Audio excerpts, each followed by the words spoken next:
Okay, when it comes to games, y'all, you just should know that every time we play on the first try, it's like we be so awed and amazed about what we seen, and it's like, man, like this game's actually so nice, and I love this and I love that, and then of course we deal with things to where like, nah, I don't like this, oh, this is terrible, you know what I'm saying? But yeah, I'm gonna say something to y'all, okay?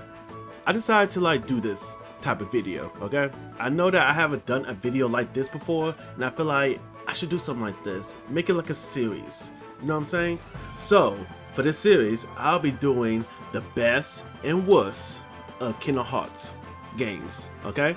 So basically how it's gonna go is that each of the games of Kingdom Hearts, I will tell y'all what is it that I like best about them, and what I don't like about them. And also, look at my eyes. Look dead to my eyes, y'all. These are just my opinions, okay? These are not, no disclaimers, no facts, okay? This is just from a personal preference. So, just want to let that be known before you guys like you know, come attack me and stuff. But this is all just for fun, and just y'all just get my point of view when it comes to like what I like about it and what I don't like about it in each of the Kingdom Hearts games, okay? And maybe down the line, I may do it to other games too that I'll be playing, okay? But just as a start off, I'll do it Kingdom Hearts games, alright? So without further ado, let's go straight to the video. To start off, I'm gonna tell y'all what is the best parts and worst when it comes to Kingdom Hearts 1, alright? When it comes to the best parts, these are the points that I want to tell y'all about what I liked about them. Alright, so the first point is tap points. Tap point is a mechanic in Kingdom Hearts 1 to where like you will gain experience from exploiting a character's weaknesses, or you done something to where you kind of like messed them up a little. For example, if you like guard against a certain ability or a certain attack that they do, that's a tap point. Or if you like to exploit a weakness, so someone is weak to fire, that's a tap point. I like that system in Kingdom Hearts 1 because that's just another way for you to kind of like play around where you try and like level up faster and stuff, and also just new ways to kind of like deal against an enemy, okay? So that's one thing about Kingdom Hearts 1 I definitely enjoy. Second point that I like is the storyline for Kingdom Hearts 1. It is really just straightforward, it is straight to the point, and I like how the Disney worlds and Final Fantasy character all go together. Like, there's no confusion, no whatsoever. You know what I'm saying? It's that the worlds that we go to make sense, okay? It's not just put there just to put there, okay? And also, one thing I do definitely enjoy is how the Disney villains, you guys remember when all the Disney villains all meet up and stuff, Maleficent, Hades, Ursula, etc., like, they are seen as a much bigger threat. And that's something that I really do miss in KH1. And I feel like that's probably like its strong point, to where like the Disney villains are really like, again, a threat. They are like important to the storyline. And that's something that I kind of wish that older Kingdom Hearts games, like, you know, other Kingdom Hearts games do the same type thing, to where the Disney villains are much important, like how they were in KH1. And overall, just like I said, the story is so straightforward to where we see the adventure of Sora. You know, we saw him being in Destiny Islands. That's just the beginning. Then after that, everything all happened to where darkness swallowed his world, and then he get transported to another world. Then he meet people along the way. You know what I'm saying? And then of course, at the same time, he will end up going against his rivalry with Riku. And also, I just like how, like, basically everything's so straightforward to the point that we start from the beginning. Like, we see something's going to happen because Sora is in the Station of Awakening. We see all these Disney princesses. We see these princesses Aurora. Like, you saw in the beginning that we started at the Station of Awakening. Of course, we got all confused about what's actually going on and stuff, but it kind of like make you think about some things about why is Sora going for all this? Why is it that each of the Awakenings pillars are shown a princess? Are they a point to a story? Or is there something about them that Sora will have to keep an eye out? You know what I'm saying? In which, at close to like the first vision of Hollow Bastion, we end up seeing that all of the princesses are literally right there, and that Maleficent is trying to use them to open Kingdom Hearts. So that's right there to show that, again, with the worlds that we go to, Well, for what we've seen so far, it just happened to go along all together to where it led into the Hall of Bastion, and then of course when we see Ansem, to where he's basically like, in case one was the one who tried to like do all this. Another thing I like is how the party members are really reliable. It gets to the point that the characters that we have in our party, it's like they are really useful, they like really serve their purpose really good, to where like they're not just doing stupid stuff, you know what I'm saying? Which I'm gonna say Donald. Like Donald, for me, I like a special, like I would say Donald and Goofy are like really like helpful. They are really helpful, they are really reliable to the point that they really do what they gotta do as a party member. You know what I'm saying? They're not there just to sit there and that Sora do most of the work. You know what I'm saying? Like they really like serve their purpose. And it's not just Donald Goofy, but like any other party members that we end up putting in there, like Jack, Ariel, Tarzan, Peter Pan, even the Bees. Like they really like serve their purpose, and that they really just done good. Another best part that I like is how the bosses were really challenging. It gets to where that, okay, you can't like really just like keep swinging the keyblade, keep mashing, you know, attack all the time. Sometimes it can work, but there are times where you have to kind of like think about different strategies of how to like make a boss more easier to deal with, you know what I'm saying, instead of just a straightforward thing.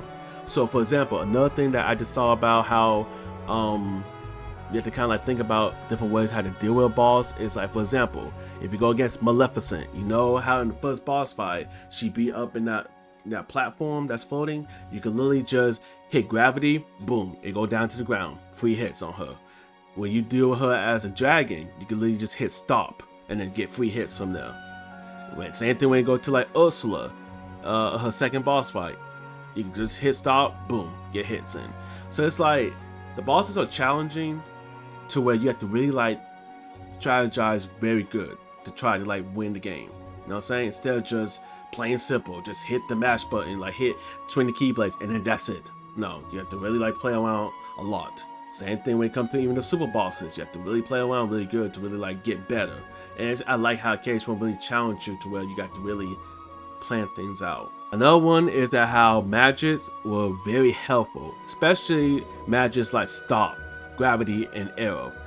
When it comes to those abilities, like those magics, they are like so helpful, especially when you got to deal with enemies, especially around the in-game area. Like they are very helpful, especially when you guys level them up to the highest, like they are so nice. And get to where, again, you can really like play around with it a little more, to where you can use aerial to really like do a continual damage on the enemy when they try to hit you or try to touch you. Gravity is really just deal a lot when it comes to like flying enemies, to where you can just put them down to the ground, boom, that's it, they're gone.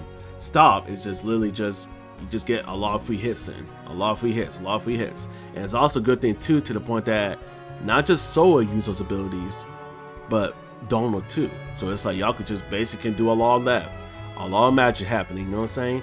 Which again, this is why I like the party members better in KH1, because Donald were able to use the same magic that Sora used. Alright, last one I'll say is that I love how like finishers like, you know, Sonic Blade, Ragnar, or Arcasum, and even opening the chest is like you can really just press the triangle button to do those abilities, you know what I'm saying? Instead of how it was in the vanilla version, to where you got to literally hit to the bottom of the command menu and then boom, you'll be able to do that, you know what I'm saying? And also it's the same thing when it comes to the Trinity, to where you can literally just press the triangle button instead of just going to the bottom of the command menu. So I feel like that's like a really nice feature that they did, which of course that's only in the Final Mist version that you'll be able to have that, to where you can literally just press the triangle button to do a finisher, open a chest, or do a Trinity with Donald and Goofy. And also y'all, as an honorary mention, we can all agree that when it comes to the Final Mist version, especially when we had to deal with like bosses that we had to keep on retrying and try to beat and stuff, and you know how in the vanilla version, to where like we cannot like skip no cutscenes, which we could also say this. I know you guys remember that Ansem Riku fight, you know, with that long cutscene that we had to deal with, and we had to see it like practically how many times, like many times, because we kept dying to that boss fight so much, and to the point that in the vanilla version we had to literally watch that cutscene like over and over again to where it's like so aggravating and all that stuff. But this is why Final Mist is a lot better, to where like we can literally just skip the cutscenes. We can just skip them and like, okay, we died, skip the cutscene, go back, do it again, and hope we beat it, and vice versa. But yes, those are my best parts that I like about KH1. And now I'm gonna have to tell y'all what are my worst parts. It's time for me to tell y'all my worst parts in KH1, what I do not like about it. Alright, straight to the point. Again, it's not gonna be much that I would say about the worst parts per se, but I'm gonna at least say at least a little bit. So first and first, for the worst part, number one is little exploration to the worlds. So it's like, for me, I feel like the worlds are very nice. They're really cool and stuff, but I feel like they felt so small. I just really want to like explore a lot more.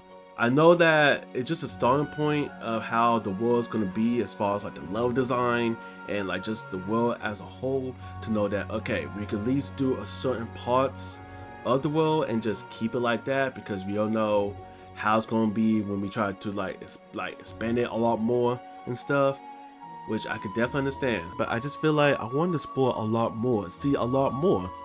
You know what I'm saying? I definitely want to see a lot, especially how when like these are like Disney movies, and it's like, man, I want to see a lot more. Like for example, Aqaba. You know, you guys know when we go into the market, the town area, that it'd be more expendable to like how it was in the Disney movie. You know what I'm saying? Even to the point that we may end up going to the palace and see what's the inside of that. Like, you know, little stuff like that. It's what I kind of wish that KH1 would show, is that little exploration. Like it will show like more stuff that we can like explore. Another one I'm gonna say it for the worst part, number two, is that, well, I'll say this, I love the summons in KH1.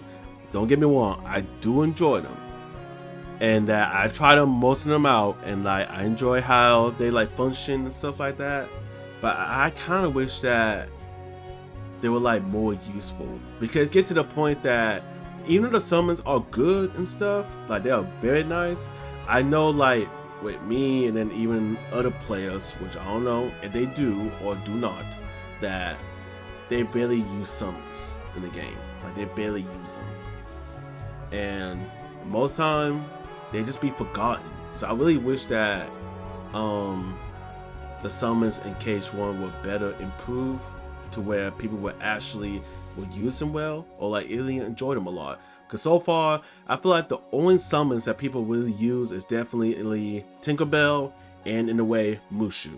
I feel like those two are like the main summons that practically everyone use. Tinkerbell for the healings. Mushu is basically can like deal with any flying enemies, to where like he can repeatedly fire blast them. But the rest of the summons like Simba, Dumbo, Bambi, and Genie, like they kind of be forgotten. You know what I'm saying? They're really forgotten. This point, I'll say, is that the controls felt stiff sometimes. Like it felt stiff to where like it's like it don't really feel very smoothly. It don't really feel like we're really moving. Like we got like more move around. You know what I'm saying? Especially around Atlantica. Okay, Atlantica's gameplay style felt very slow. You know what I'm saying? I kind of wish that controls could have felt like very more, you know, more flexible. Especially since we're on the water, like we could really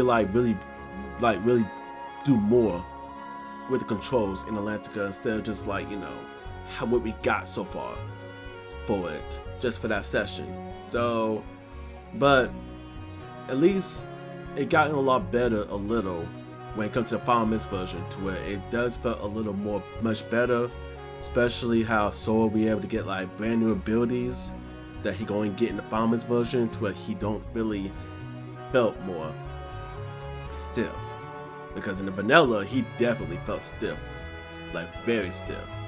And at least with Final Mist they tried to improve it a lot better. You know what I'm saying? But that's how I really had to feel about that. But yes, y'all, these are my best and worst parts that I would say about KH1. I hope you guys enjoy the video. Hope you guys understand my point of view and stuff. And again, this is just my opinions, okay? Everyone got their own opinions when it comes to a game. What we like about it, what we don't like about it. These are the things that I just thought about when I play KH1 for me. So, again, hope you guys enjoy what I had to say. And if y'all can, comment down on what is y'all best parts and y'all worst parts of KH1. I'm ready to see what you guys can think about and like how y'all feel about it. You know what I'm saying? Hope you guys have a good day. Peace.